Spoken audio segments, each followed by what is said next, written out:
Hey there, welcome into another episode of the Fat Guy Podcast.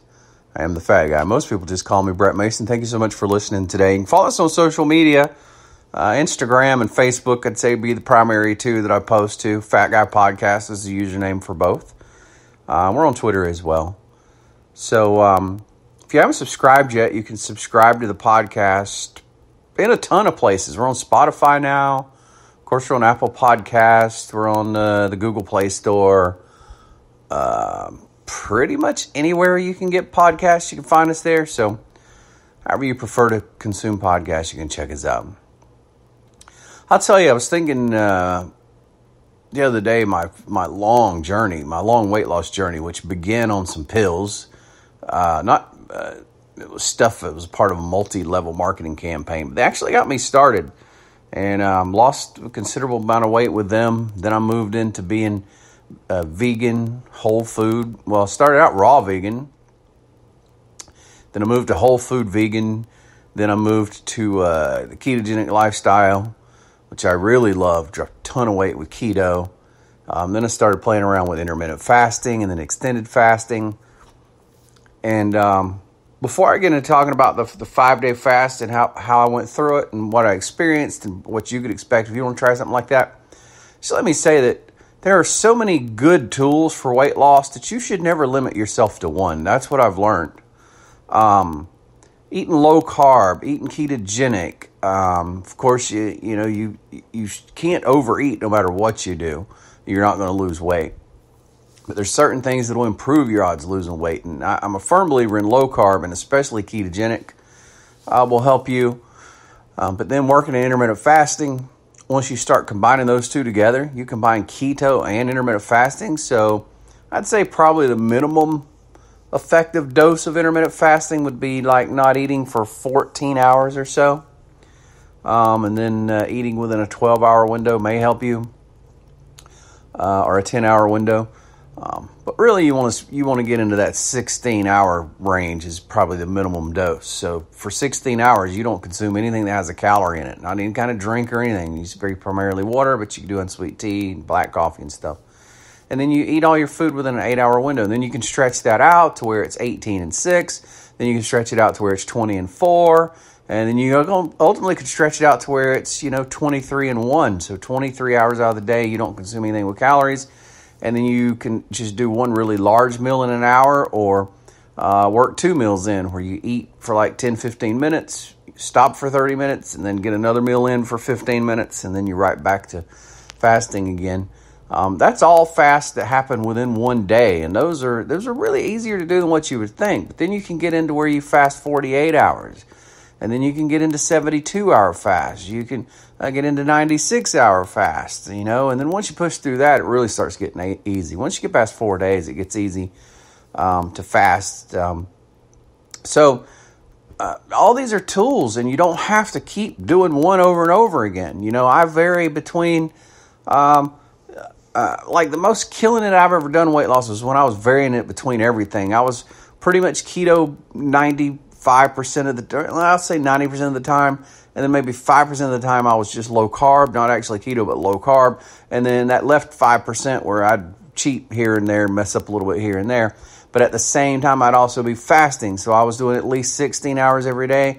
Sometimes I'd do 18 hours. Sometimes I'd be doing 20. Sometimes I'd be doing 23. And then some weeks I'd go, I'm just going to fast 48 hours this week. And I wouldn't eat anything for 2 days. And then when I started back eating, I would do the 16-8 every day. And you can just mix and match. And you have all these tools, and so flow in and out of whatever works for you, how aggressive you want to be. You find a time where you need to pull back. You're going through a period of time where you need to, eat with friends. They want you to go to lunch, and then you have a dinner plan, and then let's say some weird reason your church is having a church breakfast the next morning, and you normally wouldn't eat. Then you don't, then you have to eat the next morning, and then you go, well, I didn't get any fast in within a 24-hour period, so I'm going to pound it and knock out a 48 to make up for it and be a little aggressive. And then just do whatever works for you. It's the beautiful thing about fasting and different ways of eating, primarily keto and low carb, in my opinion. So I did a 5-hour fast last week. I was very public about it. Posted every day, posted what was going on with me. Also tried to walk. As you know, I've had issues with a broken foot that I broke 11 weeks ago. And the doctor said it was healed. I just needed to walk on it more. My reply to that is it's not his foot. He doesn't understand why I'm walking on his legs. Very painful most of the time. But it's been interesting. What can I say? I've refused to just sit back, and I've tried to walk some. So I've tried to work that in too, which was kind of challenging. But I took notes every day, and this is just kind of what it was like to fast 5 days. People are like, "Oh, what's it like? What's it like?" So I just thought I'd chronicle it. I took some notes on it. I may have to pause to read a few lines. This may not run as smooth as a normal podcast where I just talk. Just know that that's the format, and here we go. So I decided to start at midnight, Saturday night at midnight. So I know it was an odd time, but I had been out playing some poker and got home. I didn't actually go home. I was in an RV and wound up where I was parking, and it was around midnight, and so that's where I just started at midnight. It was kind of a weird time. So all of Sunday was day one, and it kind of wouldn't have expected. Look, day one is not great. You're going to pretty much have hunger pains where you would normally eat due to something called ghrelin. So let's say you normally eat at 8 a.m., 1 p.m., and 6 p.m. Well, you're going to get these ghrelin responses at those times. It's going to tell you you're hungry.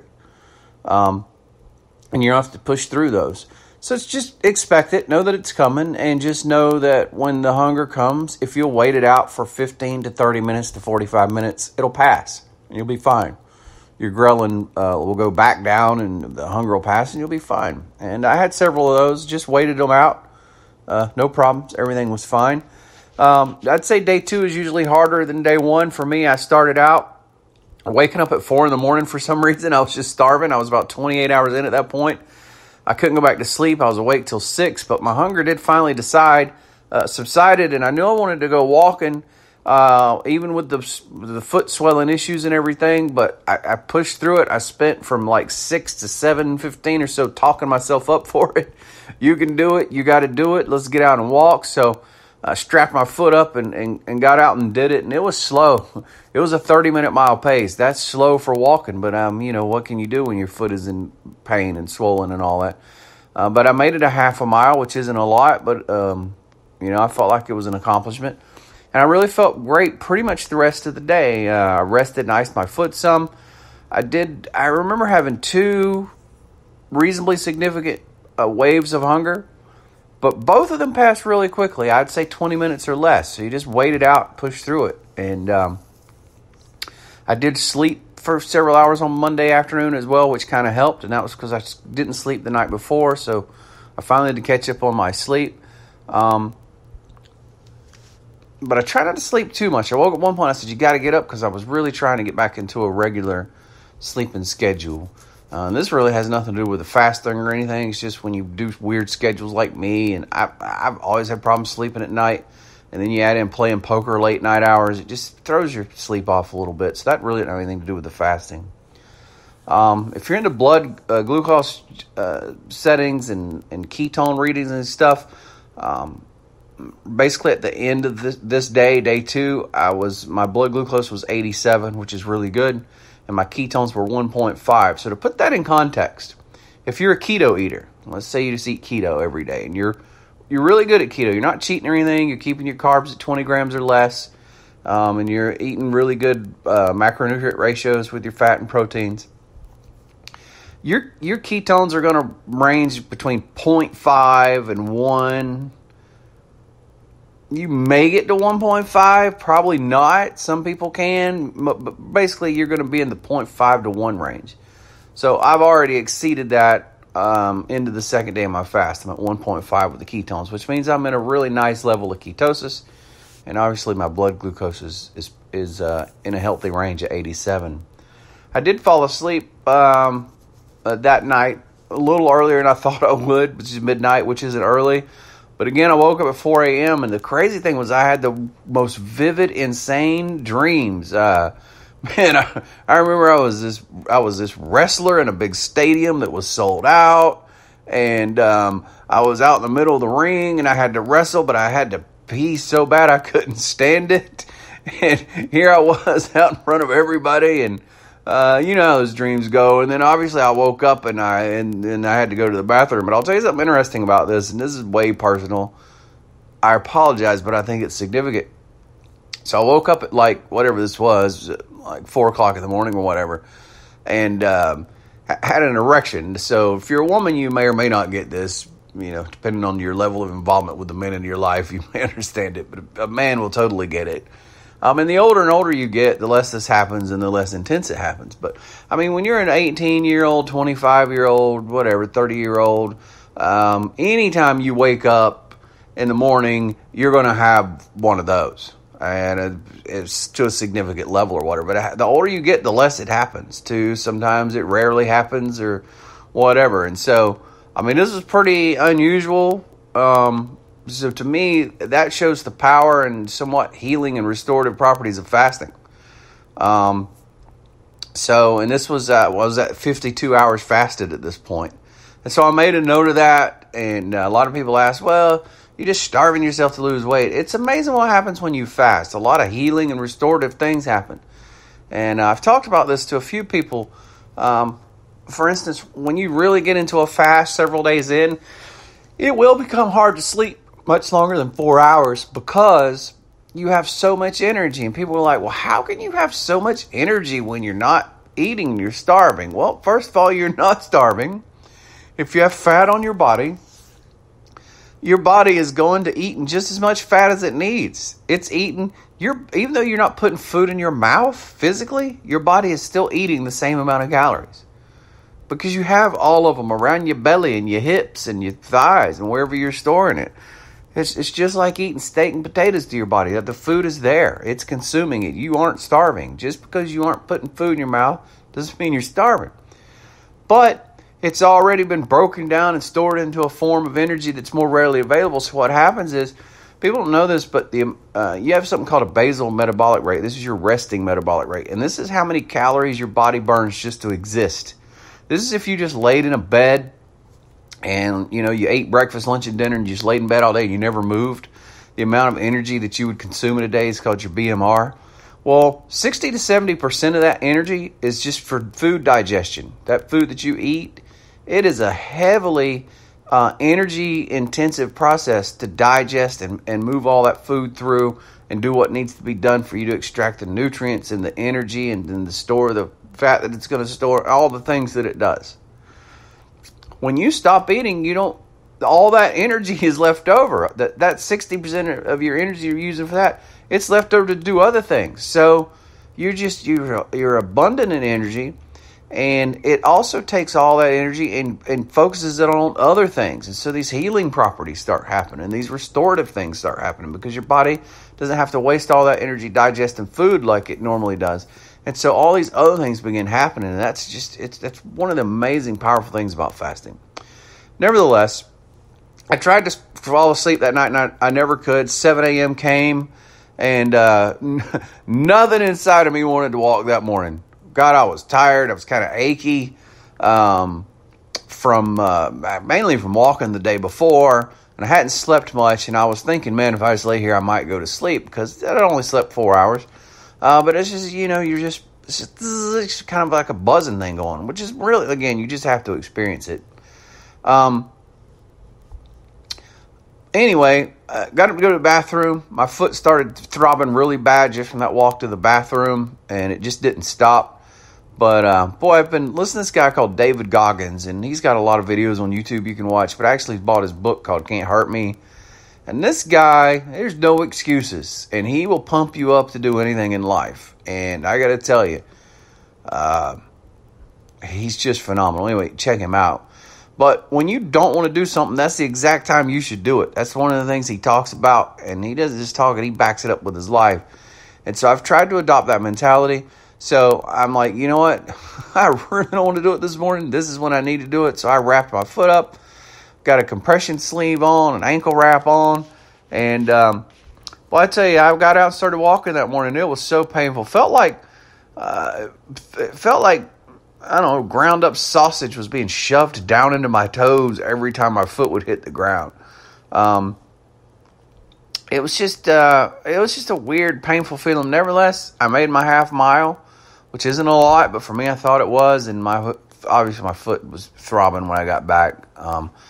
So chilled a few minutes and got the foot elevated and grabbed some dumbbells and started doing dumbbell curls. And what I decided to do was just do them to failure. I just wanted to do as many as I could. And at first I was counting them, and I got up to like 50 or something. I'm like, forget this. I'm not counting them. I'm just going to keep going until I can't go no more. So I don't know how many I did, but it was a lot. Same thing again. I did fall asleep for a couple hours in the afternoon. Nevertheless, weighed that day. And so this is end of day 3, and I was down 8 pounds. So it wasn't it was the 3rd day, but I hadn't completed 3 days. Technically like 2.5 days when I weighed. But I was down 8 pounds. And boy, seeing that on the scale really pumped me up. And I knew that the rest of the day would probably be challenging with some hunger waves. But I didn't care at that point. Boy, successes like that will really push you through. Which gets us into day 4. So the 84-hour mark, I felt really good. One thing I noticed is just the vivid dreams are continuing. Now, I stopped dreaming a long time ago. I just never dream. Like, I may have one dream a year, and it's not a vivid dream.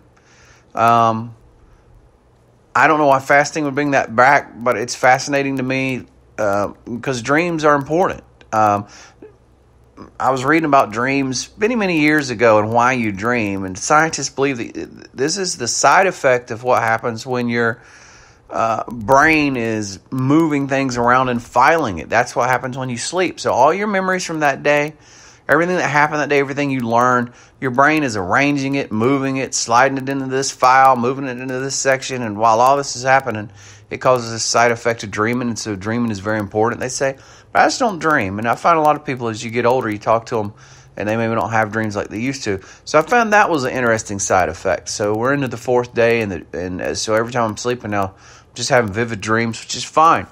That means my brain is functioning in a healthy way. That makes me very happy. I did several miles on a stationary bike that day. I slept through my morning walk, and so it was very hot. It got up like 100 degrees. And so I decided, you know what, I don't want to miss out on anything in the morning, so I missed the walk. I'm going to do some stationary bikes. I did a few miles on a stationary bike. I did barbell curls to failure and waited till the evening and got out real late. I think it was like 7:30 at night or something, and got the walking in and got it done. Again, I did not want to do it, but hey, when you don't want to do things, that's when you do them. At the end of day 4, at the 96-hour mark, I checked my blood glucose, and it was at 81, which is excellent. And my ketones are now at 2.5. Now, to put, again, that into perspective, if you're doing a ketogenic diet or you've ever done one, and you want to get into ketosis, which is your goal, around 0.5 to 1 is where most people are on the ketosis scale, which is a nice level. Some people will make it up to the 1.5 range, but not many. And here I am at 2.5. You talk about how you feel when your body is running on ketones to that level. It's hard to describe. It's a euphoric feeling. It's a high energy feeling. Your brain feels clearer and more snappy and quick than it ever feels, and it's just a great place to be. Which led me into day 5, which technically started at midnight. Well, before I crashed, I want to say it was probably 8:30 at night. I heard from somebody I hadn't heard in forever. Somebody I used to work with in radio long time ago, and they were actually in town for a couple of days and was like, man, we haven't seen you forever. You should come out, and tomorrow let's meet and have lunch or something and catch up. Well, originally I was like, I can go have lunch with them and just drink water, and because I wanted to go to 7 days. But it was a special thing, It's a person I haven't seen, God, I guess probably since easily the early 2000s, 2004 maybe, 2005. So I really wanted to see him, and I wanted to be able to enjoy the full social experience of catching up with him and having the lunch. So I really struggled with it, but I decided to break my fast. And so you need to break a fast kind of slowly. Now, heading into 5 days, it isn't that hugely important that you spend a lot of time breaking the fast, but you still need to be careful to a degree. So I did break it the next morning, and I actually had some Too Good yogurt, which is a very low-carb yogurt. And just let me tell you, these people that are coming out with low-carb yogurts are my hero. But this one, I think it's like 2 grams of carbs for the whole cup of yogurt. So I got that to try to get the digestive juices flowing a little bit. And then a couple hours later, I had some bone broth. And then I was obviously off to meet lunch. So we were into day 5 at around noon before I really ate. But technically, I broke my fast when I had the yogurt. But I'm going to say it was a good 4 hour or 4 days and 8 hours or something fast into day 5, and lost a ton of weight. Lost 12 pounds, and I don't know if you can understand how the difference between 12 pounds is, but I felt so much lighter. And I'll give you an example. So the weekend before, I went and played poker and stayed in my RV, right? And I was so uncomfortable in that RV. The bed was uncomfortable. It has the ability to make out into a queen bed, but I like having storage and stuff, so I just keep the single bed, and I just got rid of all the parts that make into a queen, so I just have the single bed there. And so it's a tight fit for me, being a big guy rolling over and getting comfortable and stuff. And the bathroom obviously is small in there, and everything is just small. I was just uncomfortable, and God, I just felt like I was in pain and trying to get to lay right and sleep and maneuver and all that stuff. And 1 week later, after getting into day 5 of the fast and doing the same thing, heading off in the RV for the weekend, I can't tell you how much better I felt in there, how much more comfortable I felt, and that was just a 12-pound difference. So that recounts my 5-day fast. Now, my plans for the weekend, and it's very hard for me to be in a poker room, and there's food flying everywhere. And so my problem was, I'm going to eat something. I'm going to try to eat keto or low-carb best I can. And I'm going to still try to work in some fasts where it'd be a minimum of a 16-8 or a 24-hour fast or whatever. And I'm very happy to say that I did manage to, once I got through the Friday into the Saturday, then I pulled off a 24-hour fast over the weekend. So I got in another day of fasting over the weekend, which got me to Sunday. And that got us back into another round of fasting, and that's where I find myself now, which is recording this on a Monday. Probably won't get posted till Tuesdays when you may be listening to it. So what's the goal for this week? I would say probably at least 3 days. I'd like to get in fasting, so maybe a 72-hour fast. As of right now, when I'm recording this, I think I'm at 18 hours or something. So I'm coming up close to getting the first day out of the way. So I'm thinking probably at least a 72-hour fast. I could stretch it to a 96. We'll just see how it goes. And I'm not sure that I will document as much this week as often on social media. But obviously I will post about it some. And I'm always available for questions. Fasting is natural. I would say 95% of the comments I got last week were so positive and supportive, and you can do this, and that's great, and it's awesome, and I'm excited to follow and keep us updated. And then I'd say about 5% were the people posting things like this. Oh, be careful, you're starving yourself, or you're going to go into starvation mode, or, oh, that's so unhealthy to be fasting. So I want to end this podcast by clearing this up. Unless you have some kind of a medical condition, and I don't even know what that condition would be. I don't even know if one exists. The only one that I can think of would exist is if you have an eating disorder, where you starve yourself, or you're bulimic, or you have anorexia or something. That would be a condition. Or you're already really thin and you don't have fat reserves. So I know those two things would preclude you from fasting. I would say maybe type 1 diabetics, because I know you can enter something called ketoacidosis if your body does not produce any insulin at all. If you get into too high of a state of ketosis, which is perfectly healthy and natural, by the way. People confuse the two all the time. Ketosis is not ketoacidosis. Ketoacidosis is very dangerous. Ketosis, not dangerous. So I know for type 1 diabetics, people who don't produce any insulin at all, they can, when they get into high of a state of ketosis, which I think has to be really high. I think it has to be up into the 6, 7, or 8 range, which I didn't get anywhere near that. I got the 2.5. My understanding of that is it could be very dangerous for them, and they could go into ketoacidosis. But for type 2 diabetics, I don't think it's an issue at all. But I'm not a doctor. Consult with a doctor. But I'd say this. I always have to tell you to consult with a doctor. But I'd say this. If a doctor starts telling you about don't starve yourself and it's just generally not healthy to fast, and those are their reasons for telling you to not fast, find a new doctor. If your doctor can't give you a specific, dangerous medical reason for you to not fast, then find a new doctor. You just need a new doctor. You need a doctor that's not ignorant. Because fasting is, your body was designed to fast. You were made to feast and fast. That's how the body was designed. Why do you think you get fat? People think you get fat as something is wrong. Like, oh, something's wrong with him, he got fat. No. Getting fat is something your body was designed by your Creator to do. You were designed to store excess food in anticipation of times of famine. So I know it's hard to imagine olden times. I know it's hard to imagine 100 years ago, or 200 years ago, or 500 years ago, or 1,000 years ago. But people didn't have refrigerators and McDonald's and Winn-Dixie's and Publix and Walmarts. None of that existed. And they would go through periods of not having food, because you didn't have anywhere to store it.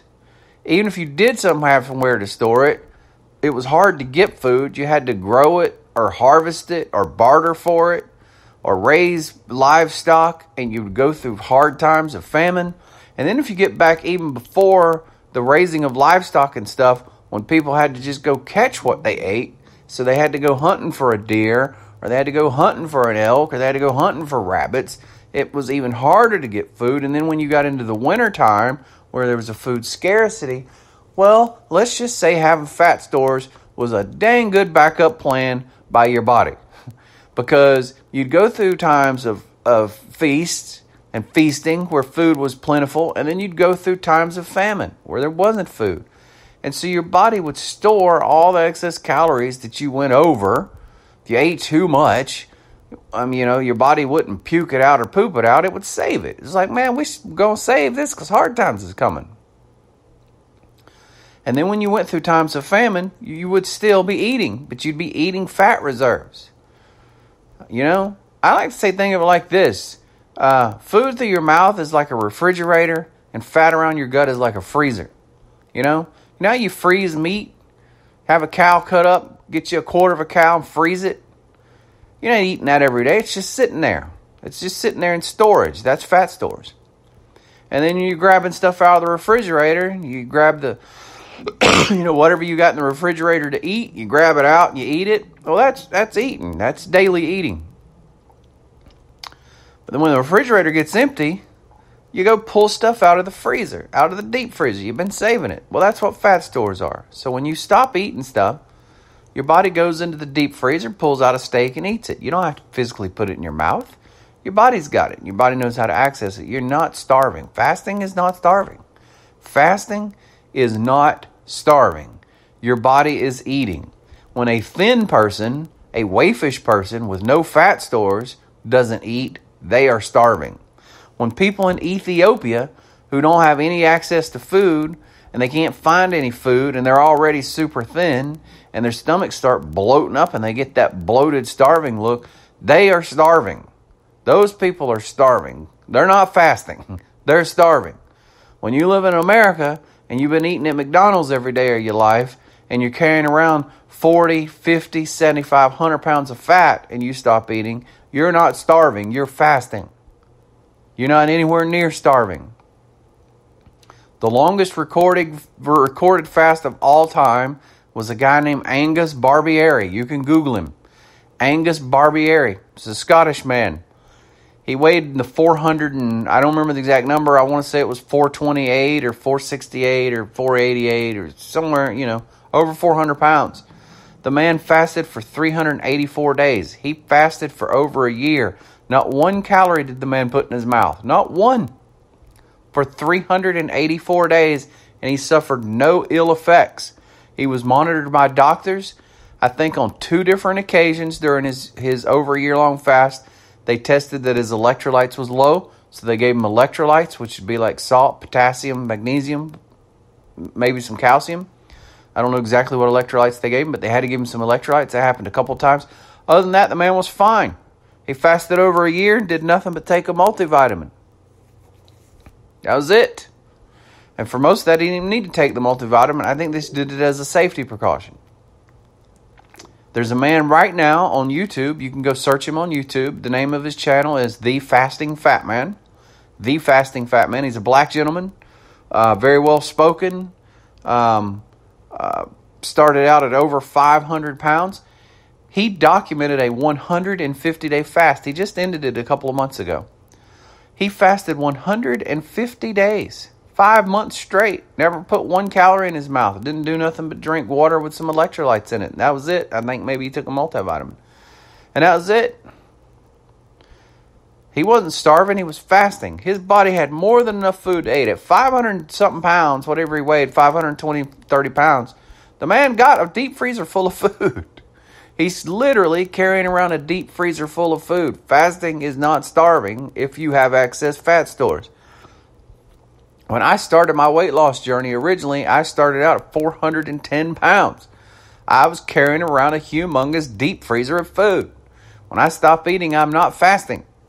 I'm just accessing food internally rather than externally. So for once and for all, let's let this whole idea that fasting is starving go, okay? Fasting is not starving. You can not eat and starve. And you could possibly not eat and be dangerous, but it'd have to be for specific medical reasons, not for the general public. So I'm not a doctor. You should consult a doctor. Don't consult Brett Mason, the fat guy. Don't consult me about the medical safety for you of fasting. I can't address you specifically. I can just speak in general terms, and then I can just share my personal experiences. So, don't get yourself into trouble and do something silly or whatever without checking with a doctor. If you have any concerns or any questions, that's what you do. You don't consult me. Now, am I happy to give advice about my experiences with fasting and what I've learned? Sure. Very happy to share my experiences. My experiences are not medical advice. I love you much. Thank you for following me on this journey. I know it's been crazy. But we continue to educate, we continue to dedicate, and we continue to motivate. And that's what we do. It's what I do for me.